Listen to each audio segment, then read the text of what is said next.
This is a sponsored video by Craig's Cottage. Who was your worst dungeon master? My worst DM has to be a former friend. Let's call him Noel. Noel wanted to finally run a campaign after a year of myself and our mutual friend Steve taking turns running a campaign. We all rolled up our characters, and for this campaign, we were all told to min-max the holy hell out of our characters, since it was 3.5 at the time, and in 3.5, it is super easy to do so. The campaign was set around trying to liberate a small kingdom that had recently been taken over by vampires and was poised to invade the surrounding kingdoms if no one reacted quickly enough, which, at the time, was a pretty good sounding campaign hook for us players, and we were all looking forward to it. I wanted to try out playing a monk, one of the few classes I haven't had a chance to play at that time. For the life of me, I can't remember his name, but he was a half-surface elf, half-drow, who had the half-vampire template added to him since his mother was kidnapped when she was pregnant with him and had contracted vampirism. Kind of a Blade-type scenario, I was just about to say that. Steve had a bronze or gold draconian wizard. My girlfriend at the time, let's call her Vivian, she played a half-elf, half-celestial scion, and Noel ran a DMPC. That was a half-minotaur, half-dragon paladin. Although, contrary to most people's opinions on DMPCs, they can, on a limited scope, be run successfully if they are used sparingly, which in this case, it definitely wasn't the exception. Not only would his paladin plow through all the enemies, he would use his position as DM to directly interfere with my character. Unknown to me at the time, before I had started dating my then-girlfriend, he had made a pass at her, and she shot him down. It wasn't until a few sessions in did I find out what was actually going on. He would have all the really tough and dangerous monsters target my monk. Any item I found would automatically be cursed regardless of whether it had been examined by any NPC wizard that I had paid specifically to discover. The first time of this is when, as part of my share of the treasure, I asked for a pair of AC boosting bracers to boost my already ridiculous AC score to 30-ish for a 4th level monk, and he said, sure, fine. The second after I had them tested and checked out to be safe and had the monk equip them, he immediately said they were cursed, and if I didn't go out and collect the rest of a completely pulled out of his ass set of armor, my monk would die within the next 3 months. I personally don't mind having a cursed item or being cursed as a player, since it can be really fun to roleplay. But if I spent my monk's hard-earned gold to specifically not be cursed, and to then be cursed because the DM is being a jealous douche, then it is a totally different thing altogether. There was a few really fun times during the 5-month campaign. He was a good storyteller and combat never got bogged down, but he just couldn't keep his issues outside the game from influencing his decisions in-game. The culmination of which was when we were set to start our invasion into the kingdom. He had the king give us a patently ridiculous sum of money to hire mercenaries for the invading army, and I kid you not, the amount was 100,000 platinum coins, and tasked me with coming up with the hiring and tactics for the mercenary army during the 2-week period between that session and the next. Spending a couple of days thinking of the necessary composition of a merc army needed to do what we needed them to do and outfit them and come up with the plans, and during that period, he stopped by my place to inform me that I would also need to come up with bases for everyone to stage from during the rest of the campaign while we slowly made our way to the capital. So I hired our armies, planned out our bases, and came up with the battle plans and tactics that would be most effective. So, fast forward to the beginning of our next session, and he asked to see my carefully thought out plans. It takes about 10 minutes to read them and go over my base plans and tactics. Then he looks over everything again and looks at me, then the plans, then finally back to me, and says, the king is just going to have everyone teleported into the enemy's main stronghold, and to hell with my time and my plans.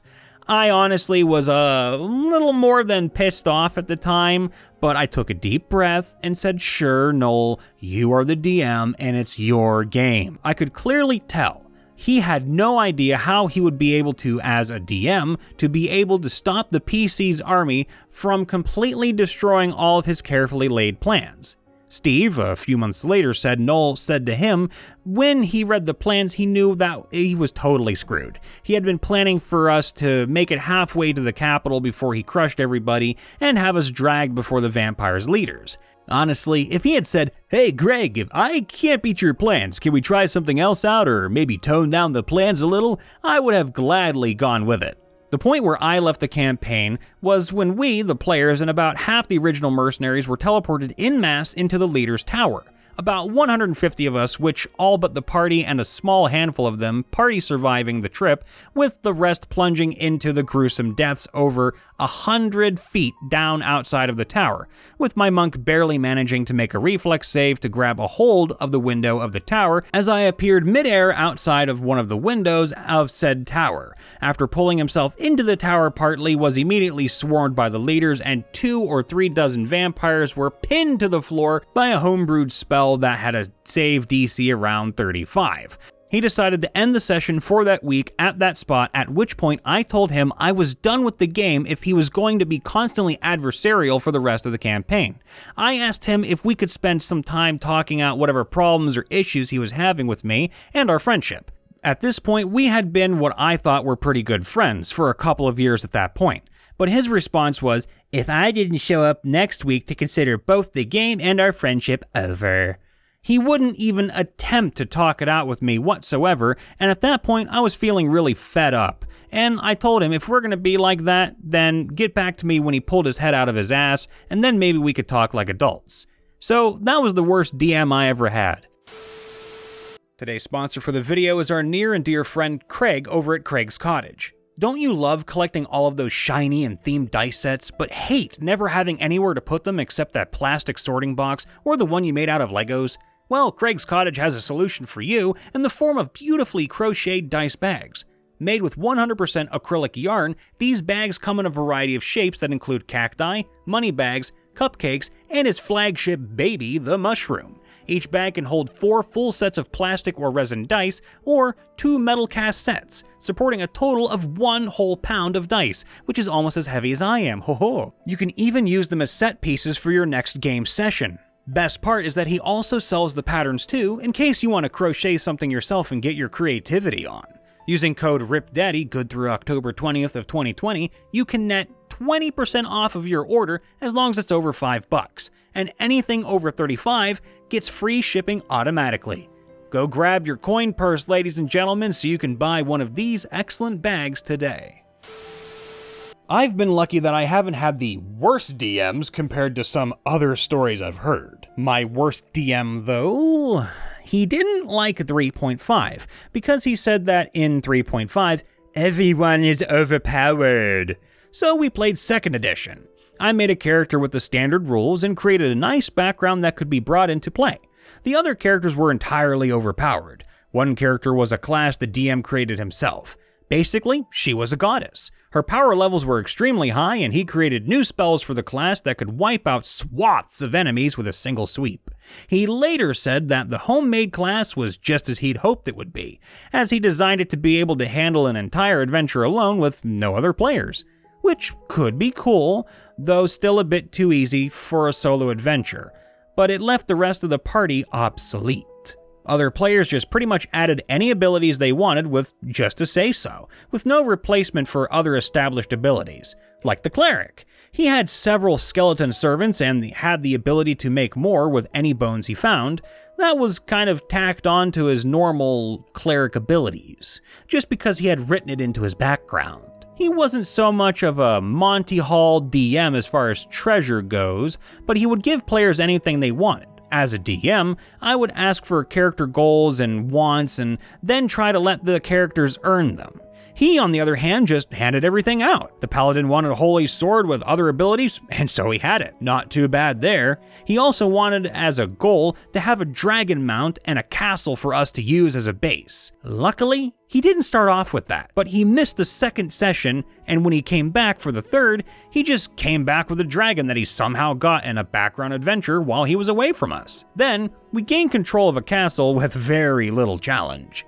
An easy combat that ended in one round gave us the castle with the paladin having magical control over it, and it also granted him additional magical powers. This was the DM who didn't like 3rd edition because classes were too overpowered, but kept piling more and more non-rule abilities onto characters. I mean, maybe it was my own fault for building a character as per the rules, but I could have just come in saying that my character could fly, had a billion gold and plus 20 armor, and had 2 20+ to hit axes that he dual wielded. My consolation in this overpowered party was that I was the only rogue, so there were a few things that only I was relied on for. Until a later session when another player joined with the party who played as a halfling rogue, and oh yeah, he can breathe fire. Another player wanted to play as a monk. Since the DM couldn't find a monk for 2nd edition, he just found the 3rd edition monk and just had him play that completely unaltered. That doesn't make any sense. I think most are familiar with the differences between editions, but if not, classes in 3rd edition get abilities every level or few. In 2nd edition, you don't get abilities until several levels. 1st and 2nd are similar enough that they could be fairly well balanced against each other, but a 3rd edition fighter is much more powerful than a 2nd edition fighter. In addition, the monk had a shotgun and laser gauntlet from some anime, and a flying rocking horse. What the hell is this? Another player played a gnome illusionist. He just let her make illusions rather than casting illusion spells. I don't think either of them actually looked at how the class works. Like, she would say that she cast an illusion of barrage 100 arrows fired at the enemy. If they didn't save to disbelieve the illusion, then they took the damage of 100 arrows. No spells prepared or spells/slots spent, just said what they wanted to make an illusion of, like Green Lantern's ring. The start of our adventure, the DM was clearly just winging it. He may have had a basic idea of what he wanted, but that was it. He sat cross-legged from us without a screen or a map or any notes in front of us. Obviously was making it up as he went. Now, a good DM should be able to wing it and even pull an entire adventure out of their ass. But it shouldn't be obvious. It doesn't let you feel invested in the game. If it's just being made up as you go, none of the clues or information seem to really matter, because he just made that up right that minute. So if he does tie it in later, it could be anything that he's just going to make work. When we rested in a spot while climbing a mountain, I just decided to check for secret doors, just cause, might as well. Well, there turned out to be one, and inside I found a pendant just hanging from the ceiling. Later, he told me to make sure to hang it onto it, as it was very important to the game. Turned out, it was a key to some stairs in the castle. So this very important key was found in a completely separate area with no connection to the area it was a key to, and no logical reason for it to be there. The area the stairs led to was just a minor encounter that really wasn't important at all. Hence the problem with making it up as you go. A later adventure was a pre-published module that it turned out he didn't read before playing. Or, at least not closely enough. He just sent us there with instructions of why we were going there. You heard there might be some treasure there, so you all some separately head there. Even though it didn't fit, why any of our characters would actually go there. My new character was a bounty hunter that I had listed would seek and retrieve specific items for people. If he would have read the adventure and taken the characters into consideration, he could have easily come up with the idea that I was on a hunt to retrieve a specific item for a benefactor. Or not reading the adventure, made up an item and just include it in one of the rooms at the end of the adventure. We encountered a demon, even though it had been previously established that no demons existed in this world he created. Oh, I guess there are demons here now. Read through the module first and change what may not fit. We never had a single fight that was a challenge. Most were finished in one round of combat, often with 0 to minimum damage to any of the party. The most difficult battle was against a beholder that lasted a full combat round and then 2 attacks into the second one. Worst damage taken in that was 6 points out of their 100 HP. He talked about if we were ready for him to take the gloves off. I left shortly after that, but as I understand, they have still never had a combat that ever seemed challenging. I don't want a TPK, but some chance of death would make it exciting rather than feeling like there is no challenge. He pretty much came up with the idea for this campaign/world because of an anime he watched. There was a background event that was never explained in the anime, so he came up with his idea of what had happened. Basically, this was playing out during our time. It didn't seem like we or any of our adventures would have anything to do with it actually happening though. More like it was events playing about in the background that we would occasionally meet people or see stuff about that were playing this out. And it seemed like we were just going to be spectators to that while we were doing other stuff. Also, all of his NPCs, every single one of them, had the exact same personality. Confused and disinterested. I want to add that he is a very nice guy and a very good friend of mine. Just not a good DM.